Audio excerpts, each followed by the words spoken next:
Okay, starting with your second question first, my first impressions are extremely positive, very, very positive.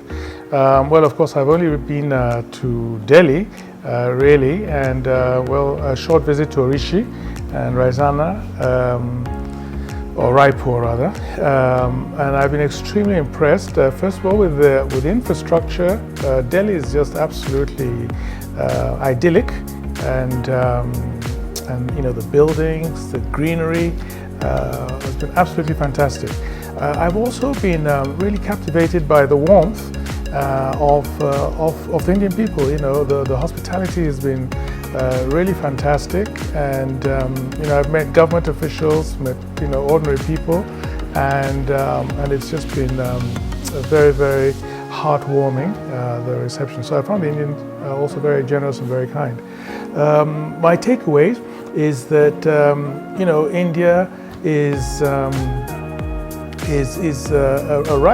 almost a risen power, clearly one of the most important countries in the world, and one can see why. Having come here now, the people are full of so much energy and passion and dynamism, and also very very engaging, very outgoing, and and allied with the good educational system. My takeaway is that for Nigeria, India is an essential partner, and we should really have a special relationship between our two countries. I see a lot of similarities between our two countries and our two peoples, and I really believe that we're going to increase the level of economic engagement, but also cultural engagement and people-to-people engagement.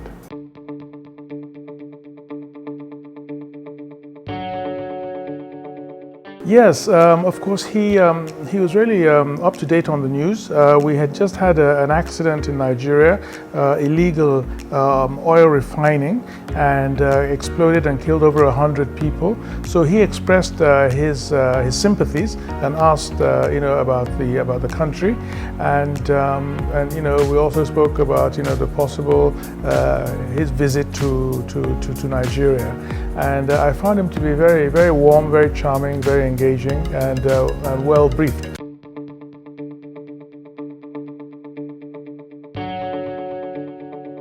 Yes, we are committed. Nigerians are very outgoing people. We have Nigerians all over the world, a bit like Indians in that respect. And Nigerians, like Indians too, I think, are very expressive and very, dynamic. So you can't miss them wherever they are in the world. We're not shy and retiring. So, but the challenge is a positive narrative of Nigeria and Nigerians. I often say that amongst Nigerians, we have your good, you have your bad, and the ugly. And we just want a more positive narrative, because there are a lot of Nigerians doing a lot of positive things around the world. There are a lot of opportunities in Nigeria, but very often, it's the not so good news that media houses are interested in. But there's a lot of very, very positive things about the country, and we want to get that out.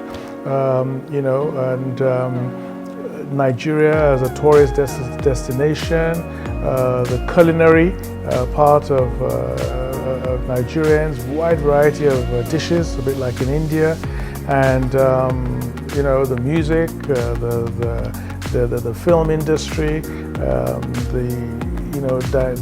the tech industry, like India too, youthful population. That once upon a time there was a rankings that had Nigerians as the happiest people in the world, but I don't know how true that remains. But we really want to get out that picture and that narrative of Nigerians as very warm, very charming, friendly, dynamic people, and Nigeria itself as a must-visit for everybody, either business people or tourists, or even cultural and educational ties.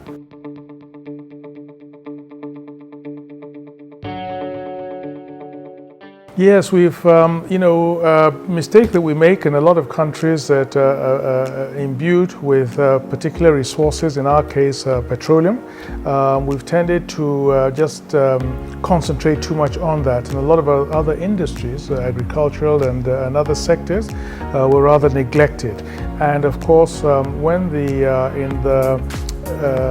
around 2014, when the oil price came crashing down globally, as our president says, our economy crashed with it. So we are on a trajectory for economic diversification. That's extremely important, and industrialization. Nigeria is a very attractive market, huge market, youthful population, dynamic people, and varied assets, minerals. We're blessed, agriculture, we're blessed, and so the potential is there, and it's really a question of exploiting that and pushing very hard for great, especially the manufacturing sector. Our drawback, of course, is the power sector. We've had a lot of challenges with that, and we still generate far too little power in the country, just over 12,000 megawatts, which is not nearly enough. So we're really struggling. That's a big challenge for us. We're putting a lot of investments into that sector. Our transport infrastructure has not, over the years, really been the best. But under President Muhammadu Buhari, there's been a lot of investment in infrastructure, and that's absolutely key. Infrastructure and power are the sine qua non for real industrial takeoff, and so we're really pushing in that direction.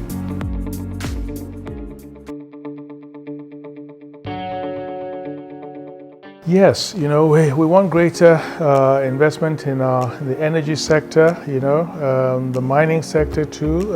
We're hoping that we can attract more Indian investments. We also want Indians have made a lot of advances in the health sector, pharmaceutical sector, and so we'd obviously want to encourage Indian investments in those sectors. A lot of Nigerians come, we have a lot of medical tourism to India from Nigeria, so we're sort of trying to attract Indian businesses, pharmaceutical sector and medical sector, to establish more hospitals and other health facilities in Nigeria. And a lot of Nigerian students in India coming for education, and so we'd also like the educational sector establishing maybe some Indian campuses and educational facilities also in Nigeria. And the transport sector, we know India has a very sophisticated rail network, and so maybe also investments in our transport sector. And the IT, of course, India is one of the leading countries in the tech area, and we have a youthful tech-savvy population, and we want to obviously also see some Indian investments in that sector too, and telecommunication and renewable energy. Yeah, it's the returns on investment is amongst the highest in the world. Investing in Nigeria and in Africa generally. So it's very attractive, and it's like almost like a virgin territory in many sectors. So the opportunities are really there for investors. Of course, one of the sort of disincentives has been the security challenges that we have in the country, but we're getting a grip on that, and still, saying that should not, stop investors coming into the country. But I think the Indian investors already in the country will testify that the returns are very high on investment in Nigeria. And another advantage is that you have a significant Indian population, a lot that have been there for generations and generations. A lot of Indian businesses are thriving in Nigeria, so much so that India is considered, Indian companies end up being almost the second largest employer in the country. Common language, English, that we all speak, so it's also easier for Indians to do business in Nigeria. And former Commonwealth, present Commonwealth countries, former British colonies, so we have a lot of in common. So I think it'll be easier for Indian businesses, and it is easier to do business in Nigeria. And I said the returns are very, very good. A lot actually. Of course, for many Nigerians, they grew up watching Indian movies. Bollywood are still very popular in Nigeria. We also have a burgeoning film industry, Nollywood, and I think a lot of collaboration there, and pushing that there so that we know each other culturally. And in the sporting field, Nigeria actually has a national cricket team. And Nigerians are very also into cricket. Of course, football is the main sport, but Nigerians are sports fanatics, and I think that's another area for cooperation. And I think the cultural industries generally, the Nigerian music scene is just growing in leaps and bounds, and I think that there could be also scope for good cooperation there. And tourism, already we have medical tourism to India is one of the big destinations for Nigerians, and education, of course, as I mentioned.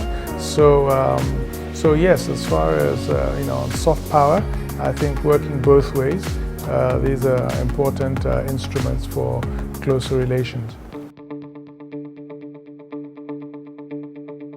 Big focus is to get our economy right, and especially, as I said, this government would have done its 2 terms in office, so we do want to leave a legacy of much better infrastructure than we met, the transport system, trying to sort out the power situation in the country, and food security, which we've done a lot. Our president has prioritized agriculture and to ensure food security for the country.